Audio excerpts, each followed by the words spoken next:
শীতকালে এইভাবে ধনেপাতা দিয়ে পাতলা বাটা মাছের ঝোল কে কে ভালোবাসো। শুভ দুপুর বন্ধুরা, মলিস ব্লগে সবাইকে স্বাগত। এসে গেছি আবারও একটা রেসিপি নিয়ে, বাটা মাছের আলু বিন দিয়ে পাতলা ঝোল। তো নিয়েছি আমি 250 গ্রাম মতন বাটা মাছ, কিছুটা আলু আর বিন এরম লম্বা করে কেটে নিয়েছি। কড়াইতে তেল গরম হয়ে গেছে, দেখো এবারে আমি বাটা মাছগুলো নুন হলুদ মাখিয়ে একটু রেখে দিয়েছিলাম, তারপরে আমি ভাজতে দিয়ে দিচ্ছি। শীতকালে ছোট ছোট মাছ এমনিতেই খুব ভালোও লাগে, আর এরকম করে ধনেপাতা দিয়ে এইভাবে ঝোল করলে মানে আমার খুব ভালো লাগে। তোমরা কারা কারা এরকম ভালোবাসো আমাকে কমেন্ট বক্সে অবশ্যই জানিও। আর আমি কিভাবে রান্না করছি সেটা তোমাদেরকে আজকে দেখাচ্ছি। তো এই যে দেখো মাছগুলো ভেজে নিয়েছি, একটু উল্টে দিয়েছি, খুব বেশি ভাজার দরকার নেই, এরকম হালকা হালকা করে আমি ভেজে নিয়েছি মাছগুলোকে। এগুলো এমনিতেই খুব ফ্রেশ মাছ। তারপরে এই গরম তেলের মধ্যে ছেড়ে দিলাম অল্প একটু কালো জিরে, আর দিয়ে দিয়েছি আলু বরবটিগুলো। এবারে এগুলো একটু ভাজা হবে, তো ভাজা হওয়ার জন্য রেখেছি। এই যে একটু ভাজা ভাজা হয়ে গেছে, একটু লবণ আর হলুদ দিয়ে দিয়েছি। একটু ভাজা হওয়ার পরে এবারে মশলা দিচ্ছি। 1 চামচ জিরের গুঁড়ো, 1 চামচ ধনের গুঁড়ো, দিয়ে দিচ্ছি 1 চামচ কাশ্মীরি লঙ্কার গুঁড়ো। খুব অল্প মশলা লাগে, বেশি মশলা লাগে না, খুব সামান্য একটু আদা বাটা দিলাম, 1/2 চামচ মতন, ছোটো চা চামচের।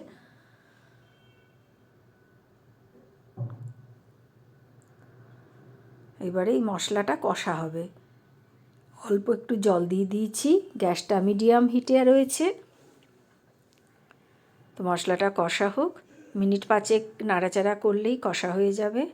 তো এই দেখো মশলাটা কষা হয়ে এরকম তেল ছেড়ে দিয়েছে, একটা সুন্দর গন্ধ বেরিয়েছে।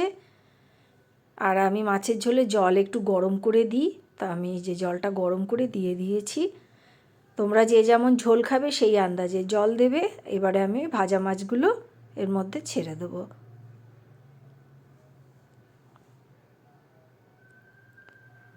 একদম হালকা একটা পাতলা রান্না, গরম গরম খেতে খুব ভালো লাগে।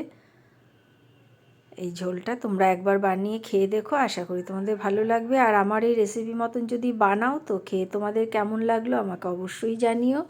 আর এইভাবে কে কে রান্না করো সেটাও আমাকে জানিও।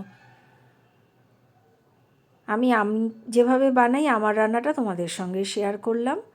তো এই যে জল দিয়ে দিয়েছি আর মাছগুলোও ছেড়ে দিয়েছি, গ্যাসটা মিডিয়ামে দিয়ে একটু ঢাকা দিয়ে দেবো, দিয়ে এবারে ঝোলটা ফুটতে দেবো মিনিট 5।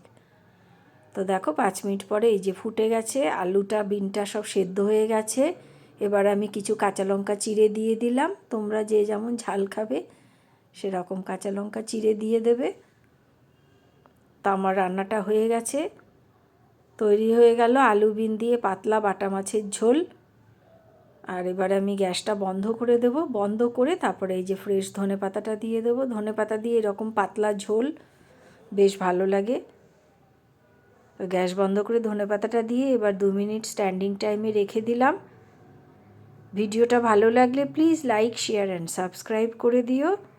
তো এই যে দেখো তৈরি হয়ে গেছে রান্নাটা, তোমাদেরকে আমি দেখাবো। এরপরে হওয়ার পরে এটা 2 মিনিট স্ট্যান্ডিং টাইমে রাখার পরে এটা এইরকম দেখতে হয়েছে। এই যে এবারে আমি এটা পরিবেশন করে দেব।